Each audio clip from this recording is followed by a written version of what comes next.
Safe school is everybody's business.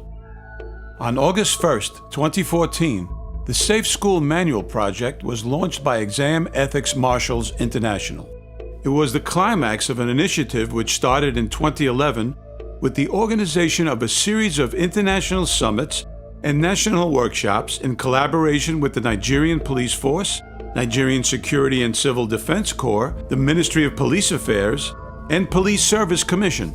The project is reinforced with additional materials and technical support from National Emergency Management Agency, Federal Fire Service, and Association of General and Private Medical Practitioners of Nigeria. The Safe School Manual Project is a logical extension of the education transformation agenda of federal, state, and local governments and educational institutions to address the challenge of decline of physical and moral infrastructure. One of the central objectives of the various educational transformation initiatives is to build educational institutions with a physical and ethical environment that is conducive for teaching and learning.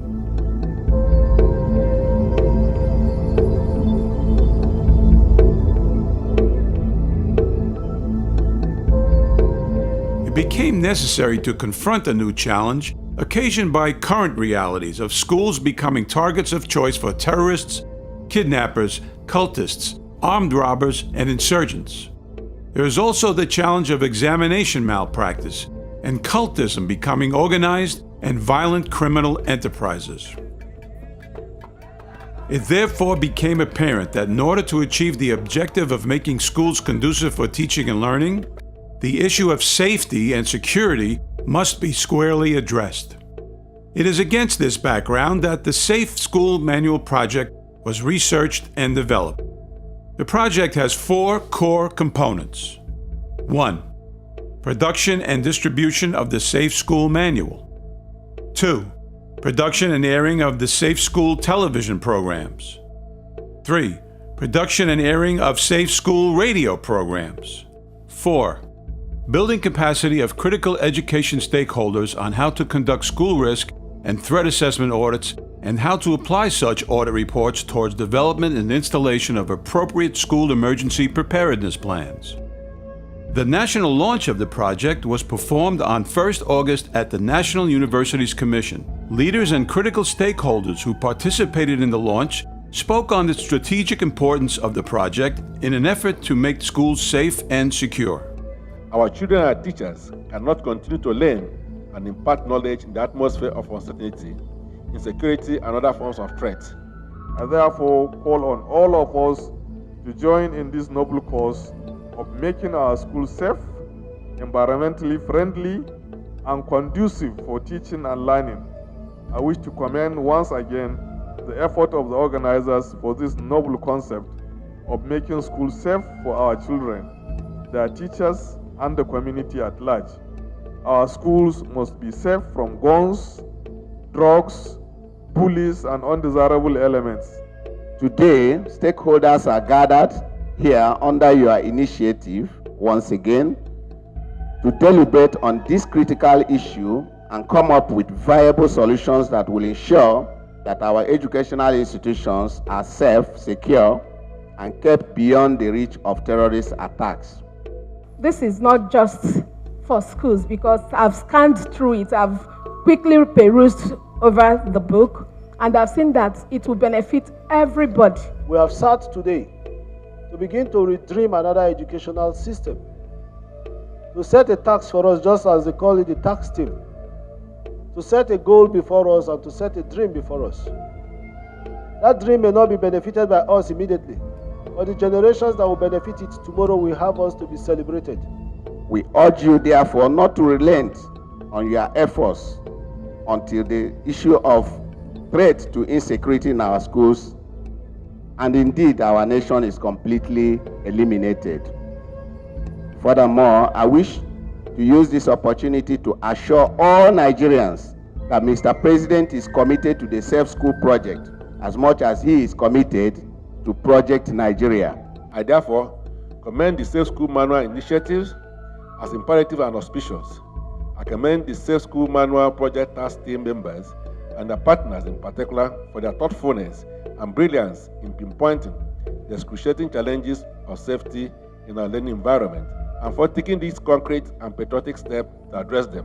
The project highlights the fact that the business of safe schools is the collective responsibility of all stakeholders. Everybody. Security is everybody's business.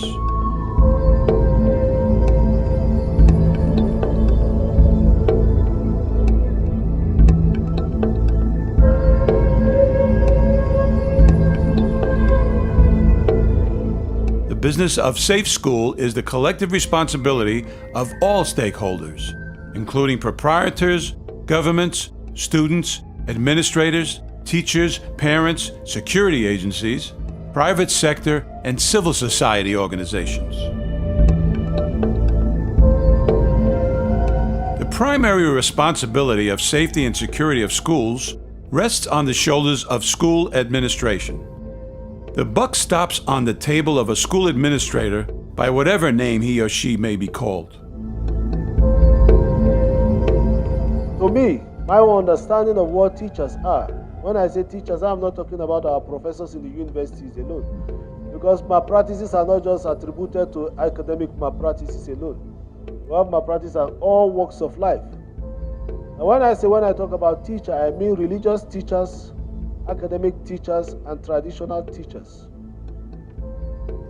It means as a teacher, you have a duty to assist a child complete his dream.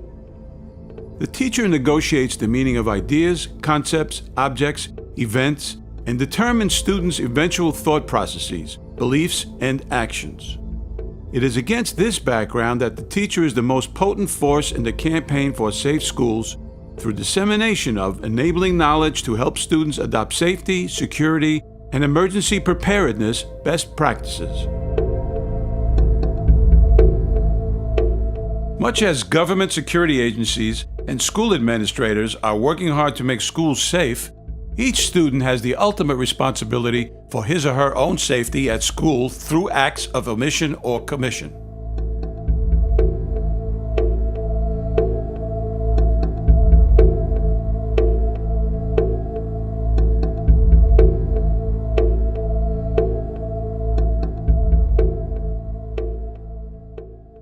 Protecting the child at school starts at home. Parents must start teaching children safety and security protocols at the earliest possible time. This means that parents must themselves be knowledgeable about safety protocols. School proprietors. The ultimate responsibility for safety of any school, public or private, resides with the proprietor. For most public and private schools, the alter ego of the proprietor resides in the governing councils, board of governors, or management committees. The school administrator, for all intents and purposes, is the agent of the proprietor. School runs and vehicular movements around schools have many risk elements and have been known to be exploited by kidnappers, robbers, and other criminals. It is an area that deserves special risk and threat assessment audit and appropriate preventative measures. Proper fire risk assessment is the foundation for appropriate fire precautions in schools. Most terrorism, insurgencies, and bombing emergencies result in fire outbreaks. When we evaluate the risk, we look at the risk, assess it. We look at, is it possible for us to remove the risk? If it's possible, we remove that hazard completely. If it's not possible for us to remove the hazard, we reduce it. If it's imperative that that thing must be there, we reduce. If we cannot completely remove hazard, the one we cannot remove, we now say we manage. And how do we manage? That's where we go into prescription. We say put this extinguisher, put fire alarm system, put a sprinkler system, put hydrant system, put a rising mains. All these things we prescribe as fire protective devices are just instruments to manage the available risk that we cannot remove. We now ask you that you need to train, carry out training, adequate training, because you put all those in place and you don't train, it becomes useless. And I want to tell you the greatest danger when there's a fire is panic. Because you don't know what to do, you panic. And once you panic, there's a problem. But if you have some of this and you know what to do, at onset of fire, the first 5 minutes, if you're not able to do something, you cannot predict what happened again. Because when the fire starts, it starts going to the ceiling. Once you reach the ceiling, it starts to bend, form what we call mushroom. As it's bending, it's coming down, transferring heat to all the places and all points. At the stage, the temperature of the whole room will be at ignition temperature. It will just burst into flame. The whole place will burst as if threw something there. So that's the danger of fire. Once they come in, it's important you know what to do. Handle it before it gets out of hand. Every primary, secondary, and tertiary institution must have a functional clinic with a minimum of 2 or more qualified medical personnel, including a nurse. The Ebola virus disease is a medical emergency that deserves special precautionary measures in every school.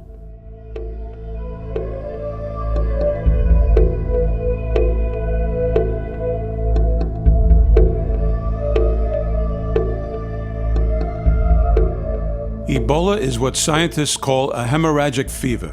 It operates by making its victims bleed from almost anywhere on their body. Usually, the victims bleed to death from Ebola. Ebola is highly contagious, being transmitted via contact with bodily fluids such as blood, saliva, semen, or body discharges. The good news is that Ebola is not airborne. About 60 to 90% of people that catch Ebola will die from it. It's one of the deadliest diseases in the world, killing in a few weeks. This is the sad part. Ebola has no known cure. But victims can be treated for symptoms and have been known to recover with intensive care. How can one get Ebola? Ebola is contagious in 3 major ways. If you don't fall into these 3 categories, you are unlikely to catch it. Contact with bodily fluids of someone who is visibly sick with the disease, and remember, Ebola is not airborne. Contact with the body of someone who has died from Ebola. That means dead bodies are still contagious. Contact with an animal that is carrying the virus, usually fruit bats and monkeys. How do I know someone has Ebola? The symptoms generally take 2 to 21 days to become apparent. The symptoms are deceptively general, tending to look a lot like malaria or a flu. The first and most important thing is a high and sudden fever, plus any of these 3 other signs.